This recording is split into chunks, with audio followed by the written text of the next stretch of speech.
É muito comum que quando eu tô conhecendo as pessoas e elas ficam sabendo que eu sou formado em psicologia, elas me perguntem: Ah, Rafael, você tá me analisando? bem, e aqui tá a resposta. Sim, estou. Mas também não estou. Não entendi nada.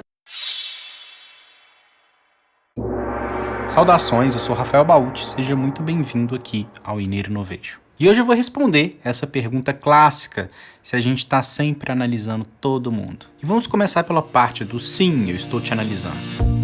Bem, por ser formado em psicologia e por ser um campo de estudo e de atuação profissional, eu tenho um entendimento sobre pensamento, sobre emoção, sobre comportamento, que vai para além do senso comum. Vamos supor, eu vejo uma pessoa em público tendo movimentos muito abruptos, falando alto demais e falando coisas que não fazem muito sentido, tá sem muito nexo. Inevitavelmente eu vou me fazer algumas perguntas, por exemplo, será que ela usou algum tipo de droga, algum tipo de substância? Ou será que ela está experimentando um episódio de mania? Então é inevitável que, ao me deparar com as situações da vida, seja ativada a minha memória de tudo aquilo que eu estudei. Porque é assim que a memória funciona, seja você psicólogo ou não. É claro que existem maneiras da gente aferir ou induzir ou coletar informações do sujeito sem ele necessariamente falar, mas isso sai um pouco do campo da terapia. Se você nunca ouviu falar disso, existe o termo cunhado como leitura fria, que é usado por mentalistas ou pessoas que supostamente leem o futuro e etc. Mas isso não cabe, isso não faz parte do escopo de um trabalho de um terapeuta. Então por isso chegamos na parte do não, eu não estou te analisando. Veja bem, como terapeuta, as pessoas chegam para mim tendo um problema. A pessoa não se sente ela mesma, a pessoa está com um problema de relacionamento, está com alguma questão no trabalho ou com os estudos. E aí o meu trabalho é fazer uma análise de como essas coisas e outras coisas da vida dessa pessoa que podem estar implicadas nesse processo estão se relacionando. E aí chegar a uma hipótese diagnóstica. Como, por exemplo, essa pessoa tá passando por um transtorno de ansiedade. Mas esse é apenas o início do trabalho. Saber o diagnóstico, o nome dado supostamente ao que o sujeito está experimentando, em si só não vale muita coisa, não adianta de muita coisa. Isso não me diz como que o sujeito está experimentando isso nesse momento da vida dele. E também não me diz como que eu posso customizar para poder oferecer a melhor intervenção possível para esse sujeito. Então, depois da gente ter a nossa hipótese, a gente precisa averiguar ela, ver se ela realmente faz sentido. E a gente vai avaliar várias coisas, como, por exemplo, fazer perguntas sobre o passado para a gente entender um pouco da origem. Onde é que será que surgiu isso na vida dessa pessoa?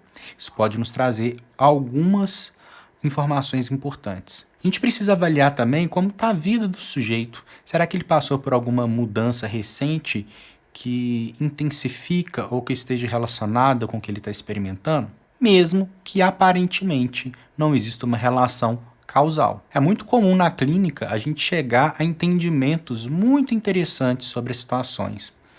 Já atendi, por exemplo, um casal tentando engravidar, procurando para uma questão de fertilidade. Todos os exames estavam ok. E aí a gente vai entendendo a dinâmica do casal e percebe, por exemplo, que o homem estava desempregado, passando muito tempo em jogos digitais e, de maneira geral, era este contexto que estava mais associado a essa questão de fertilidade. Sai do senso comum, sai da maneira simplista ou imediata de análise das coisas, dos nossos problemas. E a gente consegue isso através de um método clínico, não só avaliando a origem e não só avaliando também como está a vida atual, mas também entendendo como é o mecanismo que faz funcionar esse, vamos chamar de sintoma. Eu poderia dizer qual que é a essência desse sintoma, desse problema apresentado. Por exemplo, os pais podem buscar a ajuda de um psicólogo para poder ajudar o filho que está com problema na escola. Está tendo um mau comportamento, entre aspas. Mas isso pode estar acontecendo por diversos mecanismos diferentes. Por exemplo, essa criança pode ter dificuldade de organizar as informações, ter alguma questão de desenvolvimento das funções executivas, por exemplo. Mas ela pode estar passando por um distúrbio do sono. Ela pode estar tendo, né, insônia, dormindo muito tarde, não dormindo o suficiente, e por causa disso não está conseguindo reter bem as informações e está muito dispersa. Ela pode estar tendo esse comportamento porque, de alguma maneira, ele atrai a atenção dos colegas, dos professores ou até mesmo dos pais. Ou ele pode estar se sentindo inseguro, está passando, né, está sofrendo bullying na escola. Enfim, tem mais uma lista enorme de possibilidades. A grande questão é como saber quais são as possibilidades e como avaliar cada uma delas, né? Como fazer esse diagnóstico diferencial, entender realmente do que se trata. Isso é o nosso processo analítico, esse é o trabalho clínico. E para a gente chegar nisso, é importante a gente se valer de várias informações possíveis. Nesse caso, a gente vai se valer de uma conversa com a criança, de entender a percepção dela, entender a percepção dos pais, dos professores, da escola, entender e levar em conta também como que está o conhecimento científico sobre aquele problema atualmente. Vou levar em conta também a minha experiência tratando casos similares.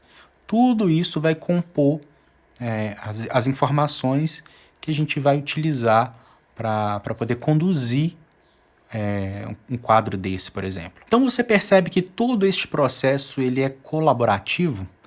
Como terapeuta, pela minha perspectiva, eu não mantenho segredo dos pacientes, como se eu tivesse um entendimento do que acontece com ele e eu vou guardar isso e a coisa acontece de um jeito meio obscuro.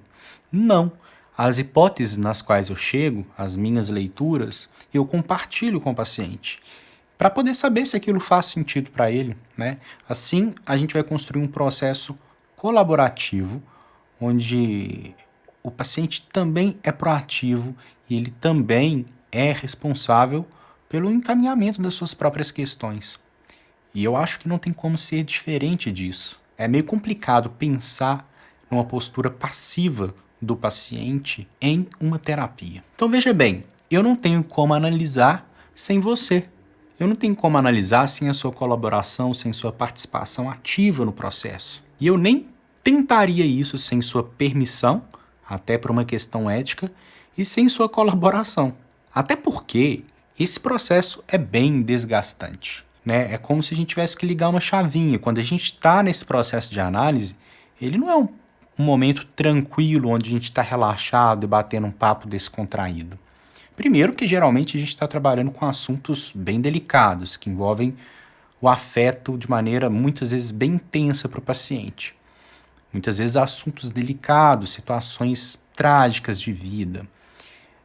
Isso também, em algum nível, mexe com a gente. Mas, além disso, a gente está em um estado de muita atenção, de muita escuta, de muita concentração, que é um estado que cansa, que nos desgasta.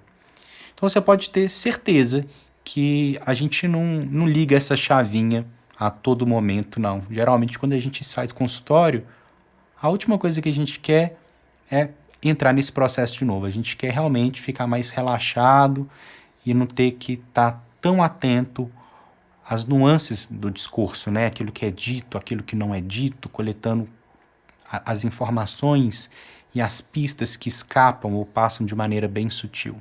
Então, da próxima vez que você encontrar um psicólogo, segura o impulso de perguntar para ele se ele está te analisando e faz uma pergunta um pouco mais aberta.